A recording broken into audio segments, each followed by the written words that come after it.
Okay, Assalamualaikum dan salam sejahtera. Saya Nak Akilah Syara'ni binti Ayub. Nombor kad menteri 290219. Okey, ahli kumpulan kami telah melakukan satu task force untuk makanan halal yang untuk produk kami untuk dipasarkan ke luar negara.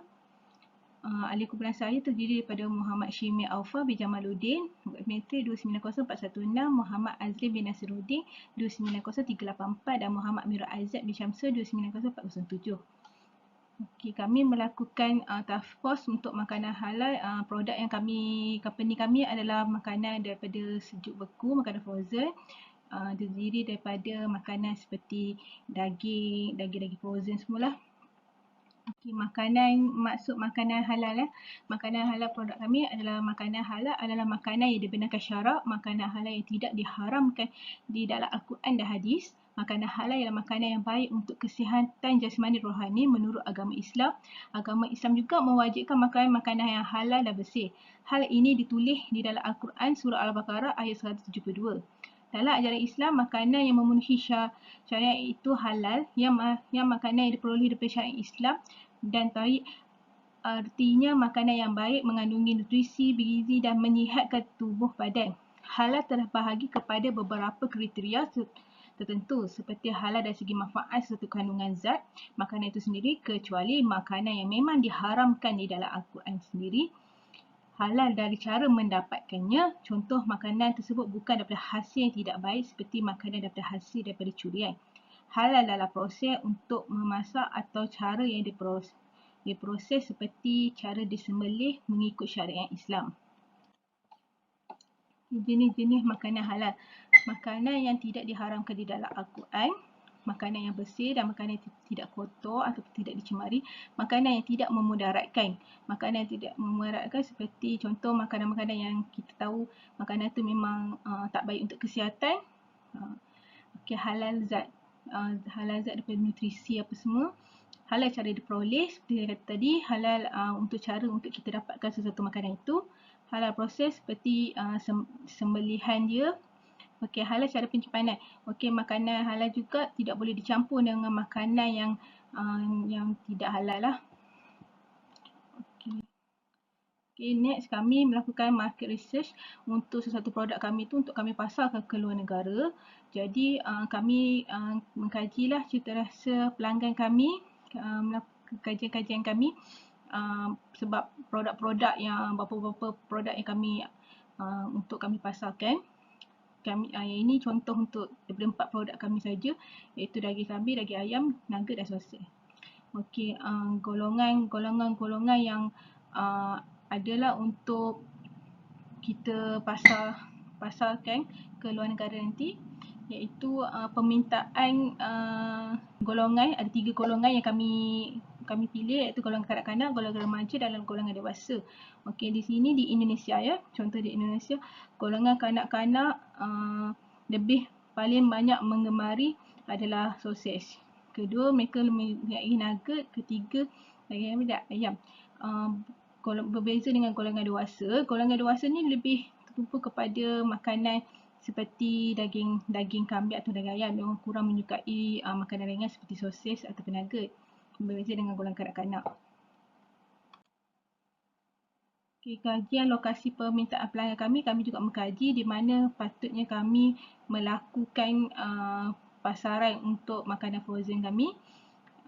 Di sini kami mendapat kajian adalah negara di daerah Medan adalah yang paling tinggi untuk kami dapatkan permintaan pelanggan kami lah. Permintaan di Medan adalah yang paling tinggi dan yang paling sikit permintaan yang kami perolehi adalah daripada Bali.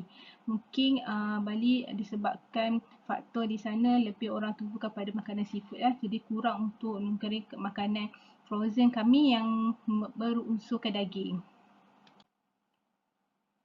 Okey, faktor kerjasama dua buah negara. Apabila kerjasama dua buah negara ni dapat mengeratkan satu hubungan antara dua buah negara apabila kami memasarkan produk dengan negara Indonesia dan dua negara ni akan saling bekerjasama lah untuk proses dia dan menambah kenaikan pendapatan negara. Lepas tu duty import export dapat menambahkan hasil pendapatan negara kita dan negara kita pun juga boleh duit guna untuk pembangunan negara kita lah. Okey, faktor masa. Faktor masa yang kami terpaksa pasarkan ke luar negara ni mengambil masa yang agak lama lah, sebab mengambil masa yang agak panjang untuk melakukan proses tu sebab dia melibatkan banyak sangat pihak. Lepas tu kadang-kadang berlaku perkara yang tidak diingini, menyebabkan perjalanan yang agak panjang, menyebabkan banyak mengambil masa yang agak lama lah. Ini risiko-risiko yang perlu kami tanggung lah. Okey. Okey, itu saja sekian. Terima kasih. Assalamualaikum warahmatullahi wabarakatuh. Nama saya Muhammad Syimil Afur bin Jamaluddin. Hari ini saya akan menerangkan mengenai negara yang menyokong program makanan halal. Terdapat beberapa negara selain Malaysia yang mengiktiraf makanan halal dan menyokong makanan halal di serata dunia. Antaranya adalah Taiwan, Indonesia, Thailand, England dan China. Negara pertama, Taiwan. Taiwan adalah sebuah negara Asia yang berjiran dengan Korea Selatan, Jepun dan China. Walaupun negara Taiwan kurang popular dalam kalangan pelancongan Malaysia, namun negara tersebut merupakan antara negara yang mempunyai persekitaran Muslim. Terdapat banyak restoran, makanan halal di Taiwan dan juga ruang untuk umat Islam menunaikan solat di sana. Negara kedua, Indonesia. Indonesia merupakan sebuah negara yang banyak mengeluar dan menyediakan makanan halal. Pada masa kini, Indonesia berada di peringkat kedua dunia bagi produk makanan halal. Produk makanan halal dan minuman halal di Indonesia merupakan salah satu usaha kerajaan dengan tersebut untuk menjadikan Indonesia sebagai sebuah negara Muslim. Negara ketiga, Thailand. Seperti yang umum sedia maklum, kebanyakan produk makanan halal yang diimport ke Malaysia adalah dari Thailand. Terdapat banyak produk makanan halal yang telah dipasarkan di seluruh negara.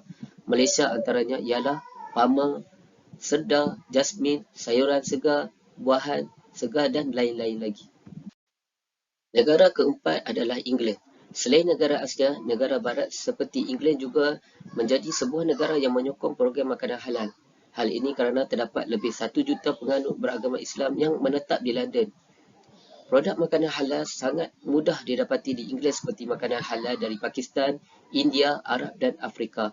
Di sana terdapat juga restoran yang menghidangkan makanan halal seperti makanan Arab, makanan ala Amerika halal dan bau British halal.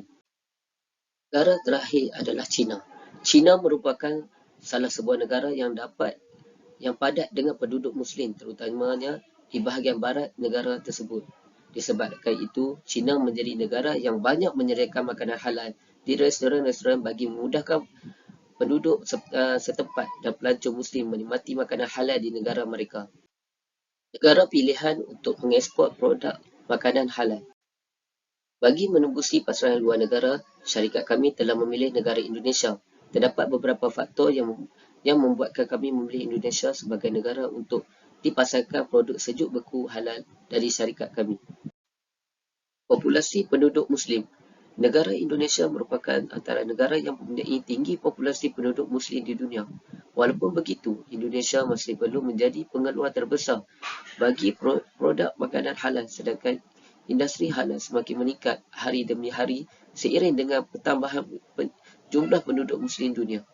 Disebabkan populasi Muslim yang semakin meningkat, permintaan bagi produk makanan halal juga semakin meningkat.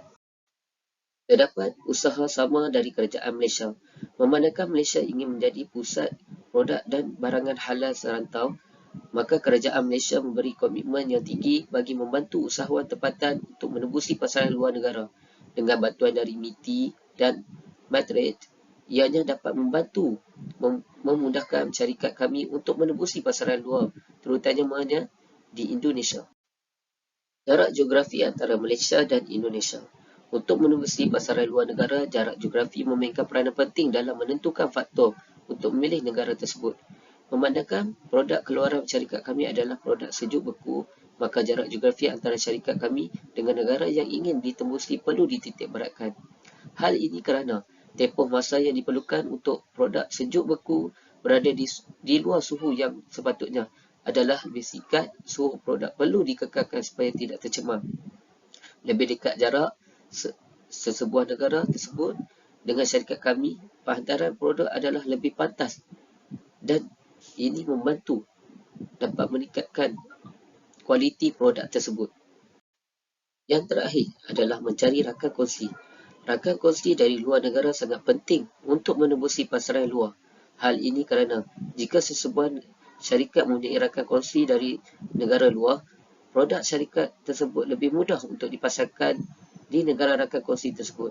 Rakan kongsi dari negara Asia seperti Indonesia lebih mudah dari segi kos penghantaran produk bersedia dan komunikasi.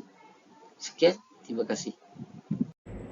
Assalamualaikum, nama saya Muhammad Azrin bin Nasiruddin, nombor matrik saya 290384. Saya akan membentangkan kepentingan makanan halal di peringkat global.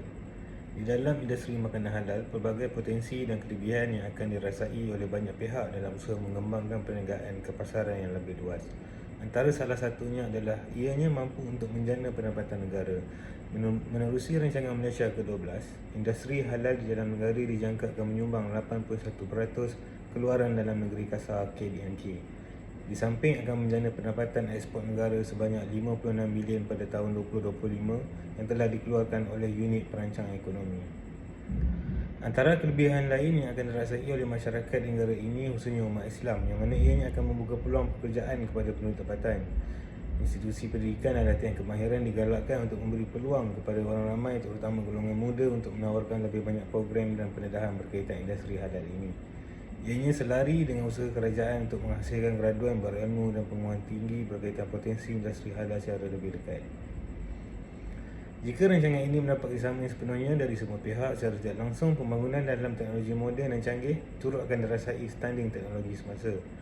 Agama Islam sebagai ad-din, ianya tidak menghalang apa jua bentuk teknologi kemajuan, namun seruan dan perintahnya jelas agar umat Islam itu sendiri yang memonopoli dan menerjui kemajuan industri makanan halal ini demi mengecapi kebahagiaan di dunia dan akhirat kelak. Di dalam menikmati kemudahan teknologi, usaha untuk meningkatkan penyelidikan dan pembangunan R&D harus seiring. Objektif wujudkan R&D ini bukan hanya bertujuan memaksimumkan penghasilan berkaitan sumber alam, tetapi ia juga dijalankan untuk merepalusi masalah-masalah yang dihadapi oleh penduduk luar bandar berkaitan sektor sumber alam. Faktor dalam usaha untuk mengembangkan perniagaan makanan halal ini ke luar negara, pelbagai faktor yang perlu dipertimbangkan. Modal pusingan atau kos operasi adalah aspek terpenting dalam usaha mengembangkan perniagaan ke peringkat global. Masalah modal pusingan dan isu pemasaran adalah masalah universal yang turut dialami oleh semua peniaga dan usahawan tidak mengira latar belakang maupun saiz perniagaan. Berikut merupakan anggaran kos operasi jualan bagi membuka cawangan baru di Indonesia. Kos ini mengambil kira kos langsung dan tidak langsung selama tempoh 3 bulan yang pertama perniagaan beroperasi. Faktor lain yang mempengaruhi pengembangan perniagaan ini adalah budaya, citarasa dan keperluan pengguna. Malaysia dan Indonesia dua buah negara yang banyak memiliki persamaan. Sebagai negara yang dilabel sebagai serumpun, kedua-dua negara tergabung dalam sebuah ikatan kenegaraan di Asia Tenggara atau lebih dikenali sebagai ASEAN. Faktor kedudukan geografi yang bersebelahan antara dua negara ini secara tidak langsung saling mempengaruhi antara satu sama lain. Tidak heranlah pelbagai budaya dan citarasa yang hampir mirip saling berkongsi. Peningkatan harga dan inflasi selepas pandemik COVID-19 dan ditambah pula dengan krisis keneteraan antara beberapa negara, suasana ekonomi dunia dilihat menurun dan tidak menentu. Impak yang besar akan dirasai oleh ramai pihak di atas kejatuhan nilai mata wang ini. Kenaikan harga barang mentah dan cas perkhidmatan akan terus meningkat. Bagi sebuah negara yang menggambarkan konsep ekonomi terbuka, inflasi ekonomi diserap melalui penginputan barangan dan perkhidmatan dari luar negara yang memasuki dalam negara. Sekiranya harga barangan import terus meningkat, ianya akan menjejaskan ekonomi dan seterusnya memberi kesan langsung ke atas harga domestik. Inflasi import ini juga turut dipengaruhi oleh kadar pertukaran wang mata wang asing. Sekian, terima kasih. Assalamualaikum warahmatullahi wabarakatuh dan salam sejahtera. Nama saya Muhammad Amirul Aizat bin Syamsul. Nama matrik saya 290407 dari PJJ Ipoh. Hari ini saya akan membentangkan bagaimana makanan halal menyumbang kepada pendapatan negara. Pertama, kita tengok daripada perspektif faktor politik dan undang-undang. Penyertaan kerajaan dalam sektor halal adalah sangat jelas. Memandangkan campur tangan politik seperti peraturan halal, penguasaan halal dan inisiatif halal akan membantu industri halal berkembang dan berkembang di Malaysia. Bukan sahaja di Malaysia, malah ke seluruh dunia. Selain itu, peserta sektor halal ni di seluruh dunia dapat manfaat daripada pelbagai program sokongan kerajaan yang bertujuan menggalakkan mereka menyertai pasaran halal yang menguntungkan. Pelbagai inisiatif dilakukan oleh kerajaan seperti mewujudkan pensijilan dan piawaian halal untuk produk dan perkhidmatan halal, inisiatif syukai, subsidi kewangan dan garis panduan. Ini menunjukkan sokongan daripada kerajaan dan politik sangat membantu dalam faktor makanan halal. Yang kedua, daripada segi faktor kebersihan. Faktor kebersihan ni sangat luas, kita tahu sangat luas. Oleh itu, dia menjadi faktor utama dalam memastikan sesuatu produk tersebut bersih supaya ia dapat membantu dan menyumbang kepada pendapatan negara kita. Pernah di Malaysia dulu, Jabatan Perkhidmatan Kuarantin dan Siasatan Malaysia iaitu MAKIS di Gelang Patah Johor berjaya merampas daging bernilai RM2 juta selepas siasatan mendapati daging halal dan tidak halal dihantar bersama dalam bekas peti sejuk yang sama. Dalam 3 daripada 4 bekas itu, kotak daging kambing dicampur dengan kotak daging khinzir dan sebahagian di dalam haiwan lain. Bagi pendapat kami, integriti makanan halal ni sangat penting kerana ia melibatkan komponen makanan, kebersihan, keselamatan, kesihatan, pemakaran dan kualiti. Oleh itu, berdasarkan perkara-perkara yang saya telah sampaikan tadi, apa yang kami dapat simpulkan, banyak faktor yang mempengaruhi ke atas pendapatan negara. Dengan terjaganya kebersihan makanan yang kami usahakan, kami dapat meningkatkan mutu produk untuk bersaing antara pengusaha makanan halal yang lain. Tidak kira di dalam negara atau bersaing sesama pengeksport dari negara lain. Secara tidak langsung, pengguna dapat menikmati makanan yang berkualiti, barang yang berkualiti pada tahap yang sangat memuaskan. Dan oleh kerana itu, kuantiti jualan akan meningkat dan keuntungan akan bertambah kerana barangan dapat dieksport ke pasaran dunia dengan lebih meluas. Sekian, terima kasih.